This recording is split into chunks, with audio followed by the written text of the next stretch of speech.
धर्म प्रेमी भाइयों, करुणामूर्ति माताओं एवं बहनों, हमने पहले 14 महास्वप्न के बारे में जानकारी ली।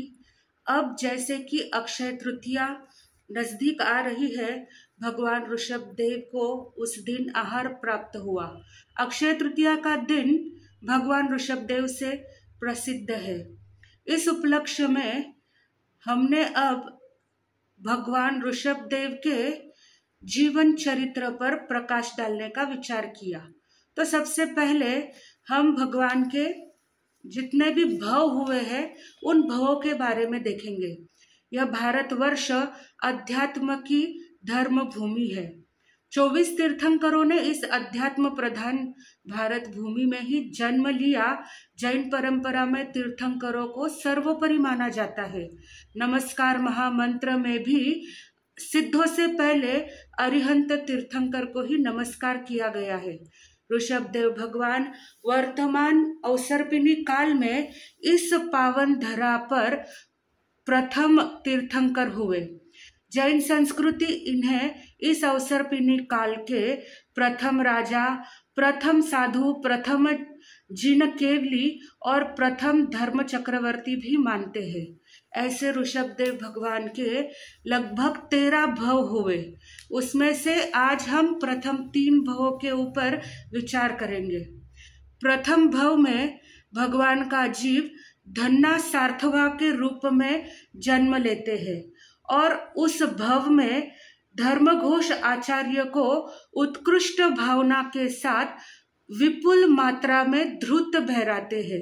धृत यानी घी का दान करते हैं और उसी भव में ऋषभदेव भगवान के जीव ने सम्यक्त्व रत्न की भी प्राप्ति कर ली। धन्ना सार्थवा व्यापारियों के नेता थे। वे व्यापारार्थ वसंतपुर जा रहे थे। उस समय धर्मघोष आचार्य अपने 500 शिष्यों के साथ उन व्यापारियों के साथ विहार करते हैं। धन्ना सार्थवा ने द्रव्य लक्ष्मी के साथ साथ सम्यक्त्व रूपी लक्ष्मी भी प्राप्त कर ली। इसी भव में भगवान ऋषभदेव ने मोक्ष जाने का रिजर्वेशन रूपी बीज प्राप्त कर लिया। बीज उन्होंने बो दिया कि वो मोक्ष में जाएंगे ही। फिर वहां का आयुष्य पूर्ण करके दूसरे भव में धन्ना सार्थवा का जीव यानी ऋषभदेव भगवान का ही जीव धन्ना सार्थवा के भव का आयुष्य पूर्ण करके उत्तर कुरुक्षेत्र में युगल के रूप में जन्म लेते हैं। वहां का आयुष्य पूर्ण करके तृतीय भव में प्रथम सौधर्म देवलोक में देव के रूप में उत्पन्न होते हैं। वहां पर 3 पल्योपम का आयुष्य पूर्ण करते हैं और वहां से अब चौथे भव में कहाँ आएंगे, क्या नाम रहेगा, वो अवसर होगा तो हम कल देखेंगे। अब प्रथम 3 भवों के ऊपर आपके लिए 3 सवाल है जो गूगल फॉर्म में आने वाले हैं। गूगल फॉर्म में आपके पास आएंगे, उसे आपको भरना है। जैसे 14 स्वप्न के आपने सवाल जवाब भरे थे, वैसे ही आपको ये सवाल जवाब भी भरने हैं। तो प्रथम 3 भव पर प्रश्न है आपको, धन्ना सार्थवा को सम्यक्त्व प्राप्ति कैसे मिली? धन्ना सार्थवा को सम्यक्त्व प्राप्ति कैसे मिली?